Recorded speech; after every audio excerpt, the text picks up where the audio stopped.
Welcome to the Unscripted SEO Interview Podcast. Yes, it's 100% unscripted, 100% unrehearsed, 100% unedited, and 100% real. I'm your host, Mark A Preston. Well, our guest today is the founder and CEO of MobileMoxie and known as a mobile marketing evangelist. Please welcome Cindy Krum. Hello. Hello. For the people watching and listening to this who don't really know who you are, please could you give an overview of how you started in the industry and when it was and your journey from there to now? Yeah, sure. So I've been doing SEO for a really long time. I've been speaking about SEO and mobile SEO since about 2005. And before that, I was building websites. So yeah, I've been in the web industry and digital marketing since at least 2003, maybe even earlier than that. But now, we had the major shift that started in 2017, 2018, the shift to mobile first indexing. And that was a big deal. Before that, I was helping people with something from SEO called bidirectional annotation or optimizing MDOT sites. Now I'm focused more on understanding and entities and kind of explaining to SEOs how changes in technology and the kind of, Internet of Things and search will converge in the long run with voice and those kinds of things, and why entities are important. So the AI stuff fits in there too. It's an interesting space. It certainly is. And how do you see the mobile side of things differing from how people search on desktop? Well, it used to be more different than it is now. And it used to be that desktop was more than mobile. But of course, we know that switched in about 2015, 2016. And now there's more mobile searches than desktop. So even though a lot of tools still focus on desktop data because it's easier to get, the reality is that users are experiencing mobile search results much more than they are desktop. And so that's changing user behavior. So it's not just the layout of the search result changes, which it does.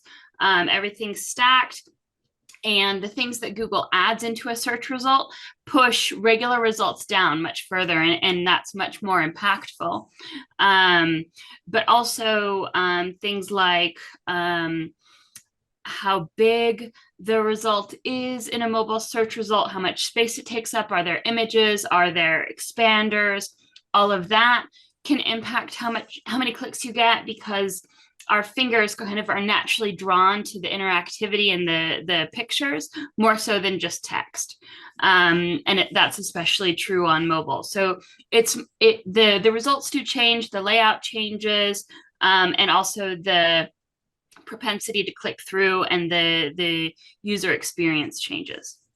Right. Regarding the user experience, how over time has users changed with searching on mobiles? Well, it's a good question. I think it's less about users changing and more about Google changing what users are seeing, and that's changing the interaction. So I think that many industries are seeing, even when you see increasing rankings, more keywords in top positions, some industries are seeing decreasing clicks. And that's because the massive build out of the knowledge graph, the massive build out of people also ask, and other kinds of things that look better in a mobile search result, get more eyeballs, and actually answer questions. And so the result is people have been less likely to click. Right. Now, the other day I was doing a random search for a local, not a local business, but a local entity. And I'm just looking and it was just jumbled up. It was like there was 4 ads at the top. Then there was 2 organic. Then there was the people also asked. Then under that, there was the maps. Then 7 other organic listings. And it just seems as though Google are testing lots of things at the moment on how the layout is and shifting things around a lot. What have you seen lately? Yeah, absolutely. Things are jumbled. There's a lot of testing going on. But also, I think there's we need to start talking about the elephant in the room, which is that Search Console and all of Google's reporting doesn't talk about these things that are included in the search results that push organic down. And most SEO tools don't either. They just count the way Google wants us to count. And so they say you're in position 3 or they say you're in position 2, and you think you know that what that means, but you might not if you're below 2 or 3 ads in a map pack and an app pack, or a map pack and a people also ask, or what have you. You think you know how much visibility, traffic, whatever to expect, but it's very different. And like I said, those things that Google is adding in tend to be more interactive and get more clicks, or they give the answer away from the get-go. The other thing that's happening a lot right now, and that no one's paying attention to, is Google has really been going after Amazon in the e-commerce space, adding what I call in product grids. And like a map pack goes to the GMB, the Google My Business or the Google Business Profile, the product grids, which are kind of organized through Merchant Center, they land usually on a product knowledge graph. And so there's Google getting in between your listing and the click or the final click, right? And giving you ways to transact directly through Google or with competitors. So let's say you do a search for a lawnmower. You might have a product grid with a couple different lawnmowers from a couple different sellers.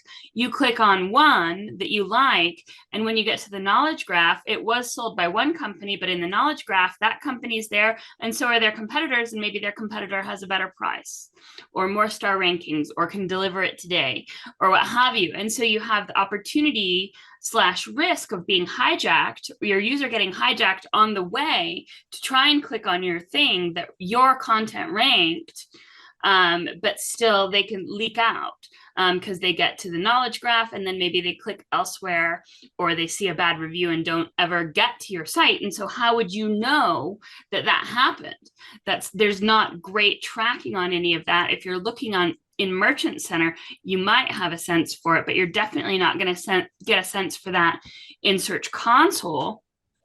And these things are hard to quantify because they come in packs of sometimes 4, sometimes 6, but sometimes there's multiple product packs in one result. So you'll have a blue link and then a 4-pack, and then 2 blue links and then a 6-pack, and then a couple more organic, and then another product grid. And so the product grid is happening 3 times in the result with a total of, let's say, 20 or 15 possible products for someone to click on. That's more results jammed into one, or more click opportunities jammed into the same amount of space, essentially.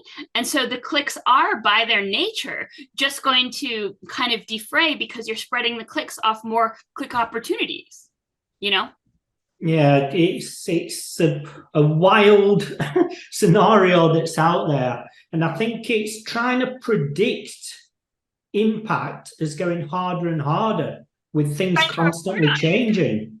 Just trying to predict it, trying to report on it. I don't see any of the top tools talking about how are we counting when there's a product grid. Do we do it like chapter and verse, like row 1, this is position 5, row 1, position 3. Like, is that how we're doing it? Or is, anyone even thinking about it? Or are we just counting this like, oh, it's just another, like people also ask, just pretend it's not there, And that's ludicrous, because whether you're there or not matters.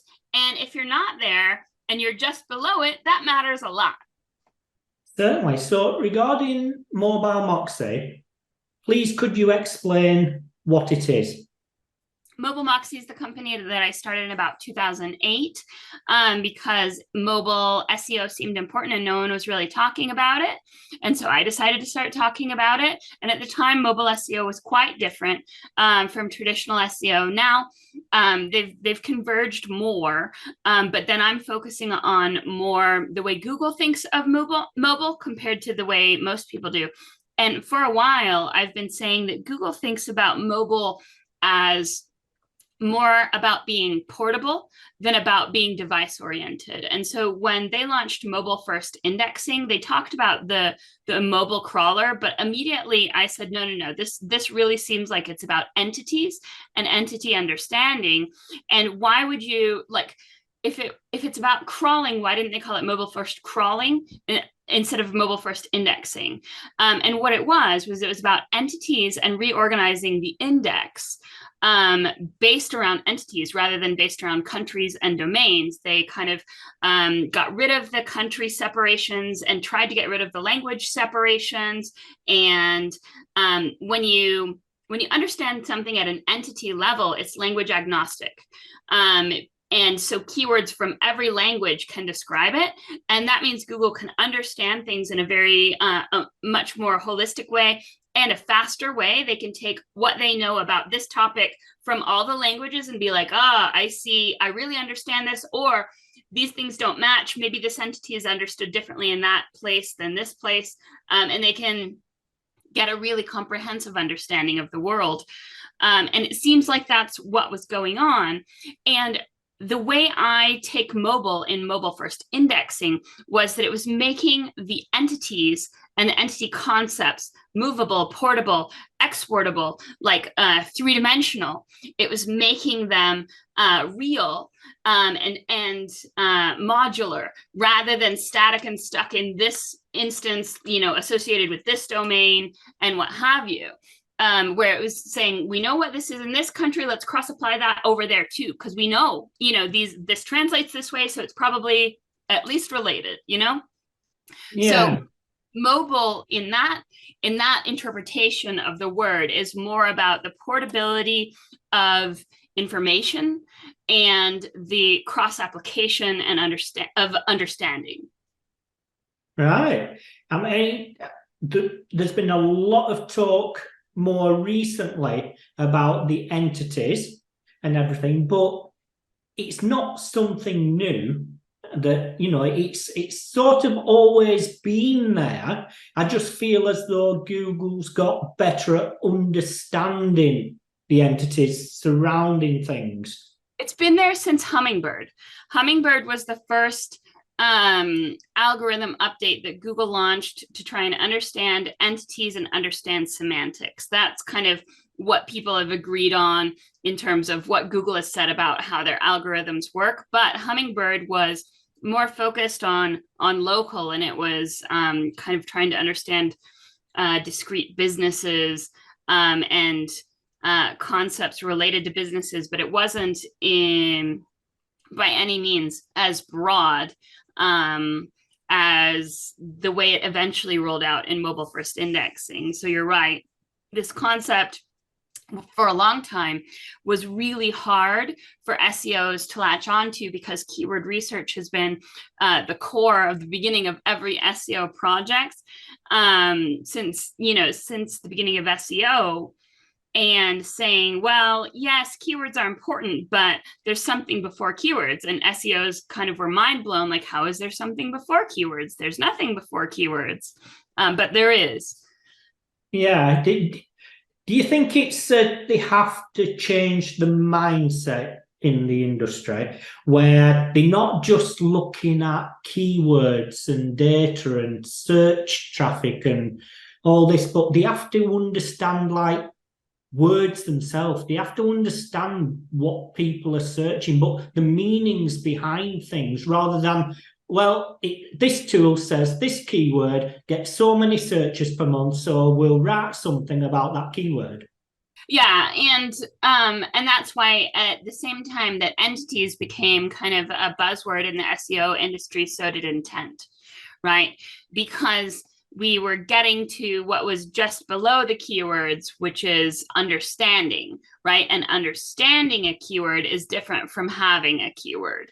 And understanding a keyword means that you kind of get signals about intent. And now what Google's trying to do with their MUM update or their MUM system is string these entity plus intent groupings together into a story, or a journey is what they call it, and say, okay, if someone starts here, then their most likely next step is going to be this, and we can start planning for that, and potentially surfacing things or preferencing things that meet that need faster. And I think that's an important change. It's not gotten a lot of attention, but it's also important that Google is looking at journeys in a very cross-device way.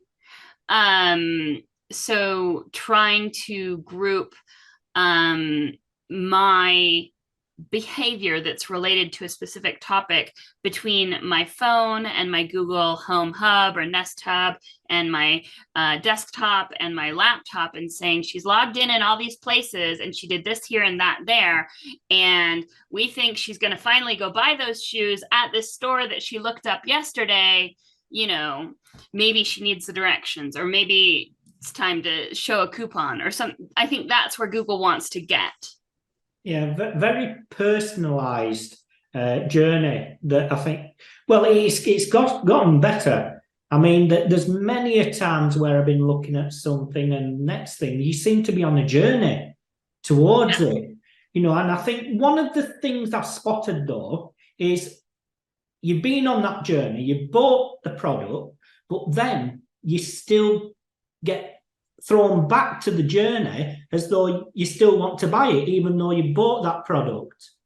Oh, so you're talking about like retargeting ads? Yeah, retargeting ads, plus the actual, especially on mobile, going through and what you see in personalization around things. It just seems to be that the journey up to sales is sort of really good. Then after sales, it's like, oh, well, where are we to put you now? What are we to show you? Yeah. Well, and so the retargeting of ads and the ads that kind of follow you around, that may be Google, but it's less about Google and more about just how advertisers run their ad campaigns, and kind of the inability to reconcile things like when you convert offline, the digital world doesn't know about it yet. So yeah, that's going to be a difficult problem to solve, and even more difficult is, when we lose all third-party cookies, and then either the ads are just going to be not targeted and definitely not follow you around, or you're going to have to opt in, and then they might be even worse. That'll be interesting to see. But yeah, I think that the story or the journey that it's going to be critical to Google's next moves, whatever they are. And I think that's part of why we had this massive migration of everyone into GA4. Instead of updating Universal Analytics, they had to start over. And that's kind of partially to address the privacy concerns and the cookie concerns, but also to improve attribution that's cross-channel and cross-device. Because if Google can't prove the case with meaningful attribution, that for their ads and even organic traffic, if they can't show that what people are doing as marketers is working, even if it's a multi-step process, then they're going to lose their funding. They're going to lose their base business model. So they've got to adapt. And that's why this was a horrible transition, I think, for many people. Not to say that Google didn't do a good job in the transition. I think they didn't do a great job. Maybe I think they launched GA4 before it was ready. And it still feels like it's not ready. And it's still is messing up everyone's metrics or many people's metrics. So I think that the transition and the product are both flawed right now. And that's a big threat to them in terms of, are they going to be able to do what they need to do to continue to prove that they're the best digital marketing option for advertisers and stuff like that. So that's all very interesting.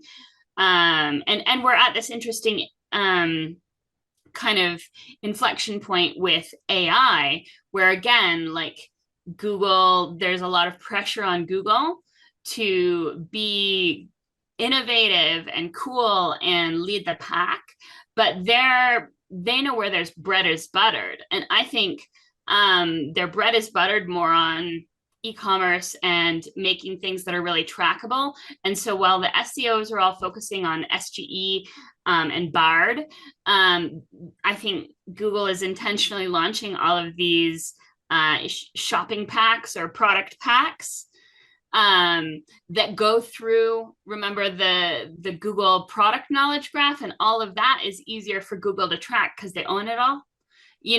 Like when they keep you in their ecosystem, they can funnel that all to GA4 better than the real world. So they're trying to kind of quietly put more and more things in an ecosystem that they control, so that they can prove the profitability. Think about YouTube videos and all of this consolidation that's happening around YouTube with YouTube TV and YouTube Music, and now podcasts is getting rolled into that, and all of the entertainment space is getting put into this behemoth product that now works almost like a cable provider used to.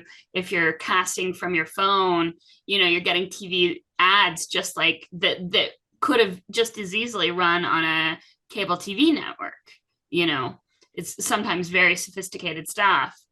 And all that's happening and not being commented on because everyone's looking at the new shiny thing. Yes. There's certainly a new shiny thing syndrome going on. Well, I think there always has been. I think it's better to focus on this new shiny thing than tackle reality and the problem itself in the background. I mean, like for service-based businesses, what do SEOs that's working with service-based businesses need to start thinking about to protect those businesses for like the future? People tease me and have for years, but I am still bullish about voice search. I think that it's just not what they envision as voice search, but it's a real thing in terms of asking assistants, to find the nearest plumber that's still open if you have emergency plumbing problem, or find the nearest locksmith, or if it's those kinds of services. I think that's going to be huge. In terms of if Google can get the results to work and to understand voices well enough to filter things, or to track history well enough to say, well, you called this plumber last time, do you want to call them again? So I think looking out for that, or at least staying aware of it and playing with the Google Assistant devices, and especially the ones with screens. Google made a big kind of play this year at Google I/O that was related to their Chrome tablets, or is it Pixel tablets? Can't remember which one. But what it was the tablet automatically comes with a docking system, and when the tablet's docked, it becomes a Nest Hub. And so it becomes your assistant. So whenever it's charging, whenever you set it down to charge, it becomes a digital assistant that you can ask voice queries, you can use as your TV, you can use as your radio, and you can use as your game system. So it's like, why would you buy the other devices if you're a college kid? If you can have a computer, tablet, TV, game system, and all of that all in one, or all through YouTube and Google, by just paying, your $10 here and your $10 there, monthly fees to YouTube and game stuff and whatever. I think the younger generations might be much more open to that. If you think about like the minimalism and all of the things that are, van life, whatever, trendy, tiny houses, like they don't have time for all of those devices, and the kids don't have the money. And so I think there will be, I think Google's banking on that shift eventually happening, where more and more things happen digitally, controlled by voice in the cloud. And if I say, okay, device, turn the lights on, or okay, change the temperature,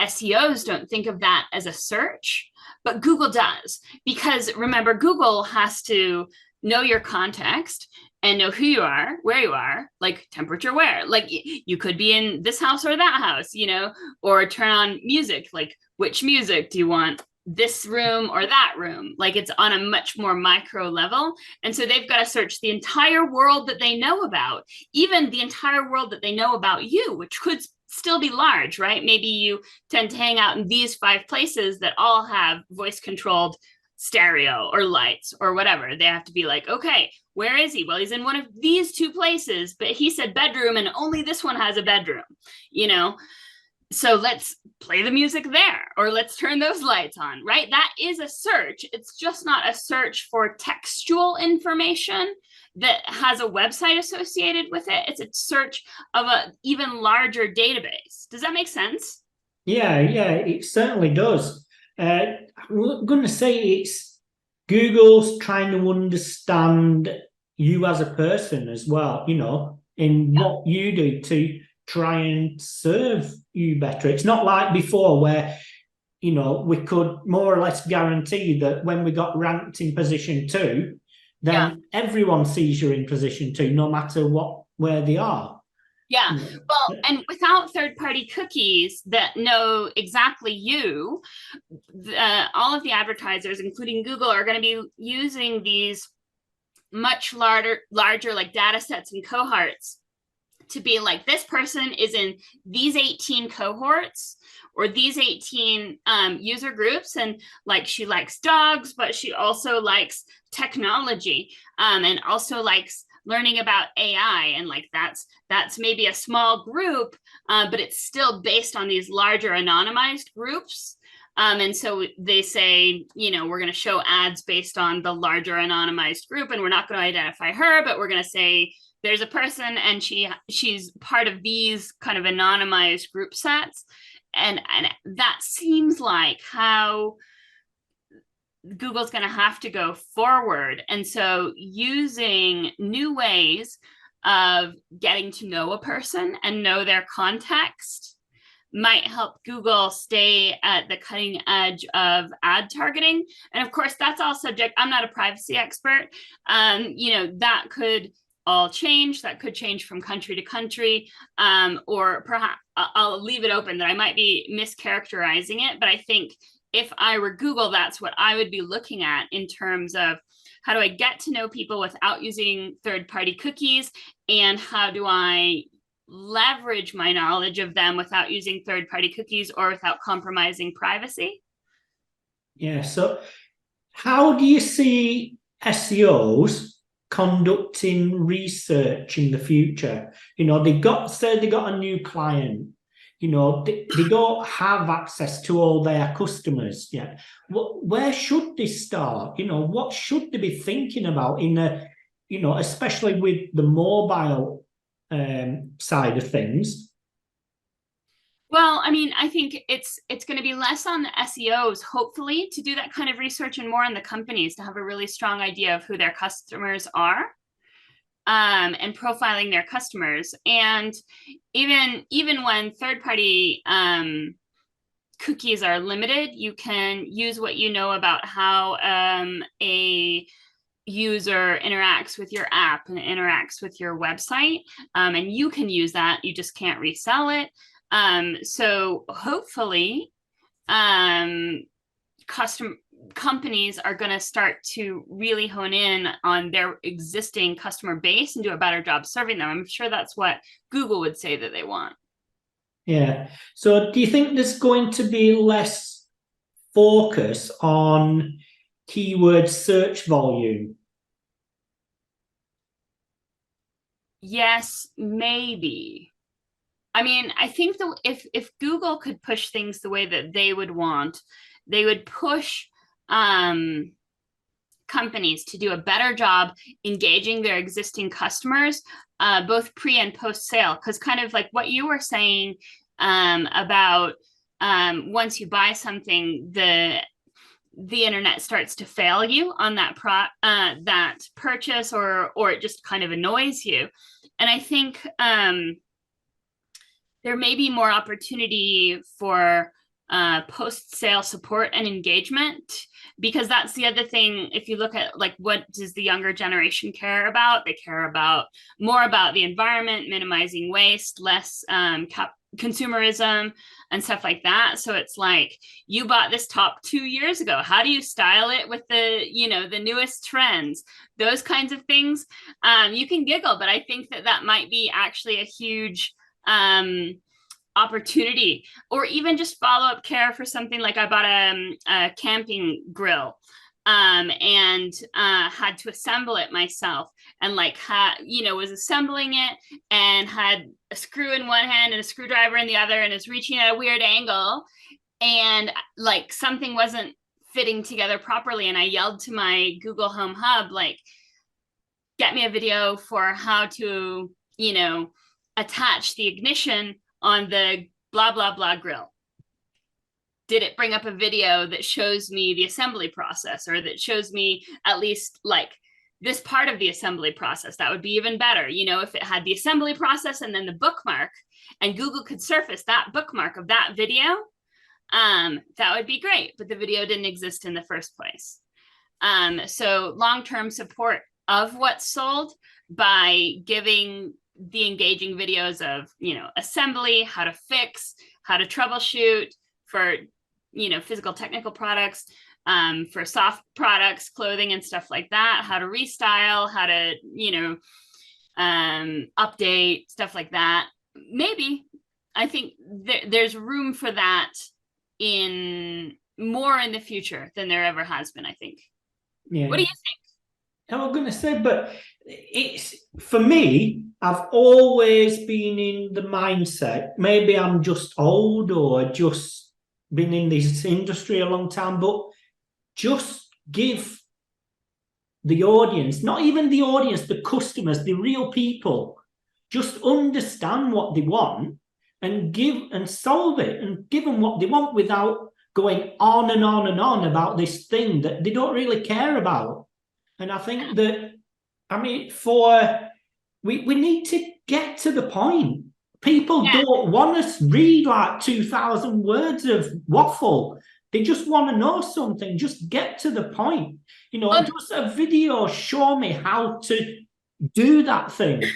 I think Google was really trying to do that when they launched passage indexing, which is something that I had seen happening for a long time, and I called it Fraggles, which was where Fraggle is the word fragment plus handle. So handle is like a jump link on a page where you were clicking on a link from a search result, and it was not just getting you to the page, but getting you just a portion of the page that had the answer to that particular question. Same thing is happening with YouTube right now.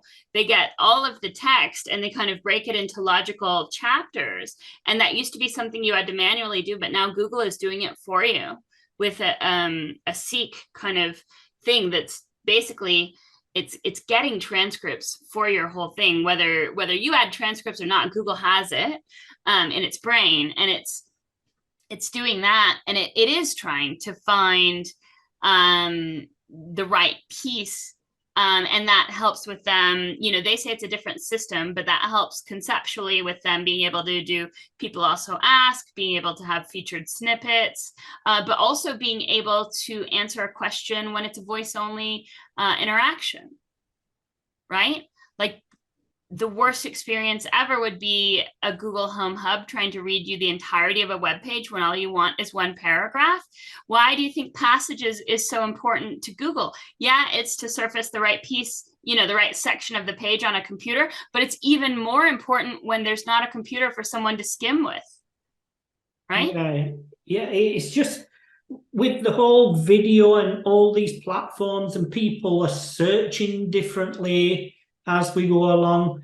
The SEOs, should they be broadening their mindset to all these other things like YouTube and video and TikTok or whatever, wherever the customers are? It's not just about written text to get ranked for a keyword on Google. And it hasn't been for years. But some SEOs still think like that. And it's, most SEOs sit at their laptop or their computer while they're working. So they're doing test searches there, and they're taking it for granted that most users aren't searching on a desktop, or they're not searching on that big a screen. And so I think being more realistic about what is the real use case in the search and what is the real experience from the search is important. And so things like you asked about, like search volume, is that still important, and how does that fit in? I think in Google's ideal world, maybe search volume is a thing just to get like trends or seasonality. But the idea that you rank number, this is a term, there's 20,000 searches for it a day, and you rank number one, so voila, you're going to get 19,000 of those searches. That's just not realistic. And to some degree it never was. But because that's even more and more true as the algorithm gets better at understanding intent. If the algorithm, Google says that they don't personalize search results, but they will hyper-localize search results down to like your house, or, at least you and your neighbor's house. Like they can hyper-localize to the point where it's nearly personal. Not to say that they necessarily do in most search results, but they could.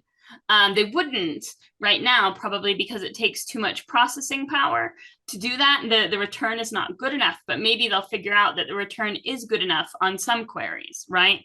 If you're, I don't know, a block away from a gas station and you're searching for that gas station, like you're lost and you can't find it and you can't see it, and that gas station happens to be paying for an ad, then the ROI of showing the ad right at the very, very top so it can't be missed to get you the directions of the, walk around the corner and you'll see it, could be really high compared to if you're not that close, right? Oh, I don't want to go that far. So I'm not going to bother clicking on that ad. I'll click on something else. I don't know. There's just there's so many, the three-dimensionality that we talked about with entity indexing, I think is true now that we have this kind of deeper, richer understanding of the world, or that Google has a deeper, richer understanding of the world, gives them more levers to pull and push algorithmically all the time and play with, so that they can tweak advertiser ROI, which is what they care about much more than SEO. I think they can tweak that in ways that keeps them cutting edge and better than their competitors, Yeah. I mean, there's still a lot of SEOs I speak to, and when I'm in training sessions and everything, who are very much still in the SEO checklist mindset. Yes. It's kind of, but I'm trying to, move them on. It's not, it's not like that. Every single business and every single customer, it's all different, and like understanding, but how can we move as an industry, over to this? It's not even a new world. It's just like the same. And it's just, Google's just getting better at understanding what's happening a lot more now. But from an industry perspective, it's just easier for them to say, well, I can do X, Y, Z over and over, and it'll work, but you know. I mean, so I think that there's always room for checklists. Checklists are especially great for junior employees at a big agency where there's not someone who's got kind of the breadth of knowledge to be doing the big thinking and sitting with all of the juniors, right? So checklists are great for limiting errors, for instance, on a website, like limiting potential technical errors and saying, okay, do we have a canonical tag? Do we have schema? You know, that's all great. And that stuff does help. But if you want to take it, the thing is, if everyone in your industry is doing all that stuff right, then what's going to differentiate you from them? And you've got to assume that over time, the table stakes are going to change, and it's not just having a good title tag and an H1 tag that's going to win the day anymore. You know, everyone's leveling up. Google is, and so is everyone else. And so, you know, the checklists have their place, and you know, basic SEO and technical SEO checklists definitely are still valuable, but you've got to realize that that is the bare, a lot of the things that can be expressed in a checklist are the bare minimum, and they're getting you from position 50 to position 20, not to position 1, you know. And even still, if you're in position 1, I tend to believe like position 1 isn't a guarantee of anything either, because it still could be halfway down the page. And so being realistic and actually looking at a real search result and going, oh, like position 1 is way down there where position 7 used to be. What's all this stuff? And how can we have some kind of representation here? And that might mean that as SEOs, we say, hey, like, this query has lots of paid ads, and it always does, and they're always really good, and they all have ad extensions with calls and maps and apps and all this other stuff, and the likelihood of someone getting past all those ads and past this people also ask and the knowledge graph and all that, pretty low. Like let's say there's a knowledge graph and it's always there, which is not the case. Sometimes knowledge graphs come and go. Let's say it's always there. The likelihood of seeing your position 1 ranking below knowledge graph, not as good as seeing a paid that's above it. I was going to say, but I mean, I speak to quite a lot of like head of SEOs, and who's basically fighting to get resource, and they're finding it a lot harder to try and predict outcomes nowadays in order to get the buy-in, you know, and everything. And the stages, it's like before you could say, well, you know, based on past experience, we can do this, and likelihood is we're going to get this sort of impact. But I mean, moving forward, you know, I mean, a lot of things are constantly changing online, and a lot of things are constantly evolving. And even like with the mobile, you know, things jumbling around all the time. I think trying to predict things to get buy-in from the CFO when they want to know is, okay, if I give you 50 grand, what impact's it going to generate? You know, and all that side. So as far as sort of high-level SEO and getting buy-in and everything, how do you see that evolving moving forward? It's interesting because I agree, but what you're saying is actually very much in Google's best interest, right? The harder they are to predict, the better we make our websites, just trying to figure it out. But also there's an interesting aspect to the way you describe it that reminds me of the, the non-standard reward paradigm, like a slot machine. Like sometimes we do this and it works, jackpot. And then sometimes we do the exact same thing and it doesn't. And that's what keeps people addicted and trying. It almost sounds nefarious in that light. Yeah, I think there's not going to be as many guarantees, and that's why everything's getting more difficult.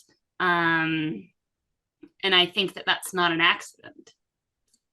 The game Yeah. is getting harder, and the people complaining about it aren't, we can complain about it for a little while, but it's not going to get us to the top.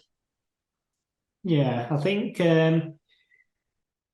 moving forward, there will be an element of, CFOs, CEOs, just let's try something to see if it works a lot more. Just like your traditional, off page PR and things like that. And I think that everything's become, trackable, and it's like, well, they want to see the stats. We spent money here. We want to see what's happened. Why has that not happened when it worked before? I think it's just going to be because things are always evolving. How search is displayed is always changing. So we can't truly start predicting things, and we have to say, well, move with the times, and at this moment, this is what's happening, and it might not be moving forward. Yeah, and it's more like regular marketing, like you said, like TV and radio. You never knew what the response rate was going to be previously. You could only guess. And so digital marketing is just getting less about knowing all the tricks and more about being a good marketer. That's what Google would say, I would imagine. Yeah, I mean, I think that's what they've been trying to get to for years. I mean, it's just marketing. The thing is, rather than trying to manipulate things for Google to think you're doing this, just do the thing right. It's just, I described it as, I've described myself as, well, I've never really, truly seen myself as a true SEO. I've just done things that gains positive impact for businesses, and it just so happens Google likes what I've been doing. Yeah, exactly. On that side. The time is rocking on, and is there anything that we haven't covered yet that you believe is really important for people to understand? The only other thing I would mention is that you asked about my company. We do have a tool set that helps you visualize search results from anywhere in the world, on mobile and desktop, on different size phones, different operating systems. And I did that specifically because I wanted to see how search results and knowledge graph, and people also ask, were changing, not just from country to country, but from one location in a country to another, from iOS to Android, from large phone to big phone, from new phone to old phone. And they do change on all of those dimensions, as well as just things like language settings. And I would guess Google's going to get more aggressive about changing things towards time of day, right? If you search for, let's say, American eagle, this is an example I give a lot. American eagle in the US is a bird, but also a store, right? A clothing store. If you search for American eagle past 9 p.m. when shops are closed, maybe they lean more towards Wikipedia, about the bird or stuff like that. Like, there's so many dimensions that can change the result of a search result that Google hasn't even tapped into for organic. So I think it's important.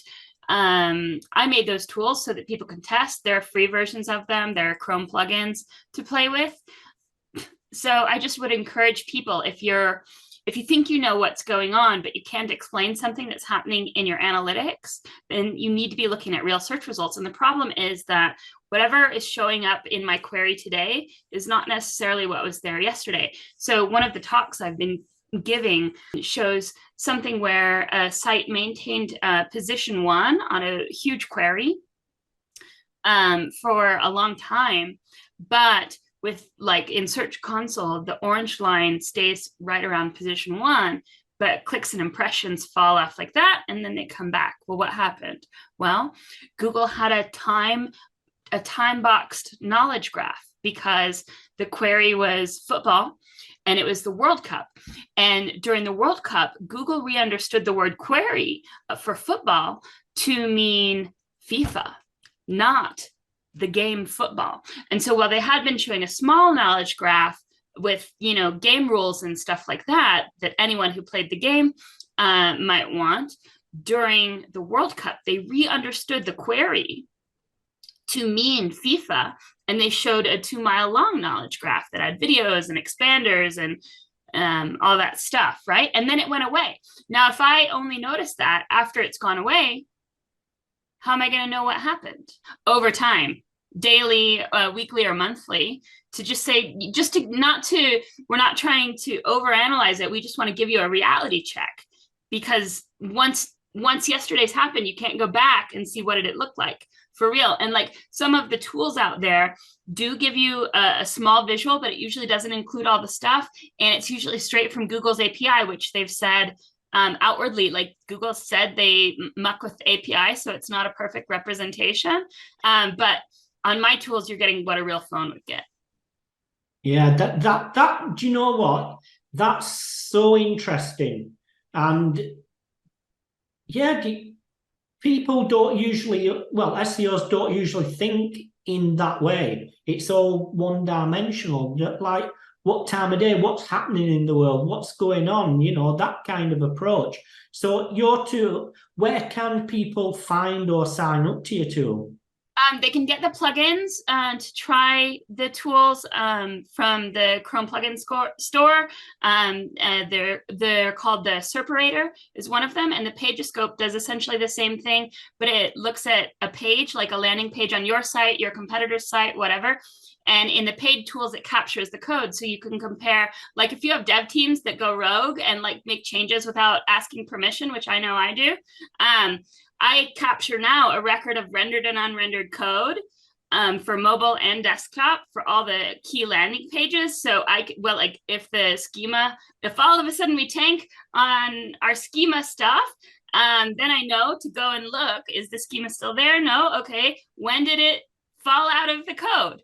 Oh, here, and I can say, who made this update? Okay.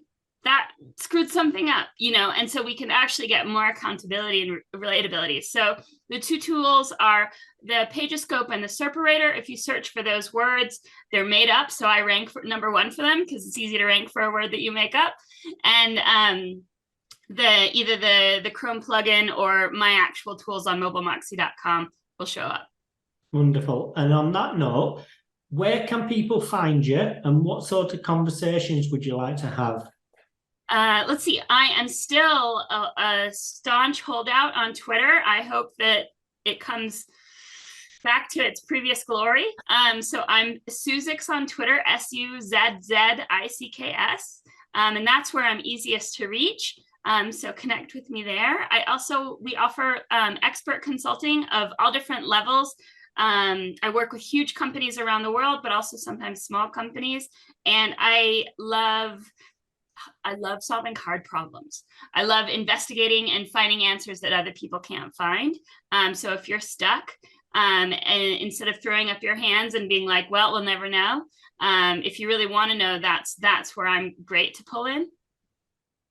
And on that note, many, many thanks for joining us. Yes, thanks.